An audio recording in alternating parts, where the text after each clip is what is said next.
हेरगावच्या उपनगर असलेल्या इंदिरानगरमध्ये the boys of Lord Buddha group आणि पंचरत्न युवा प्रतिष्ठान यांच्या पुढाकारातून यंदाची भीम जयंती वेगळ्या पद्धतीनं साजरी करण्यात आली.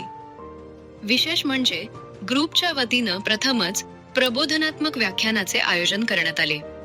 प्राध्यापक प्रशांत चव्हाण यांनी लोकशाही पुढील आव्हाने मांडत उपस्थितांना विचारांची दिशा दिली. या उपक्रमाला निलेश बांगरे आणि युवा नेते अजित कोतकर यांची उपस्थिती लाभली. या कार्यक्रमासाठी श्रोत्यांनी गर्दी केली होती. नेतेगिरीचा छंद आहे पण काम भीमाचे बंद आहे. बसे भीमाच्या गादीवरती तोच विचार आणला आहे. नेतेगिरीचा छंद आहे पण काम भीमाचे बंद आहे. अरे इकडे नेता तिकडे नेता, इकडे नेता तिकडे नेता, सुळसुळाट चालू आहे. निरखून पाहता चोहीकडे जो तो पैशामध्ये धुंद आहे. नेतेगिरीचा छंद आहे पण काम भीमाचे बंद आहे.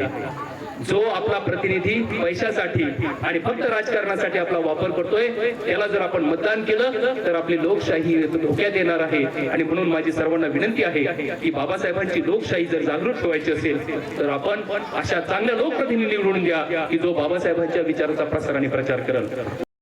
यानंतर स्नेह भोजनाचे आयोजन करण्यात आले.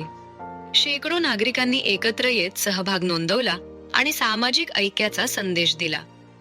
त्यानंतर काढण्यात आलेल्या भव्य मिरवणुकीत नागरिकांचा उत्स्फूर्त सहभाग पाहायला मिळाला.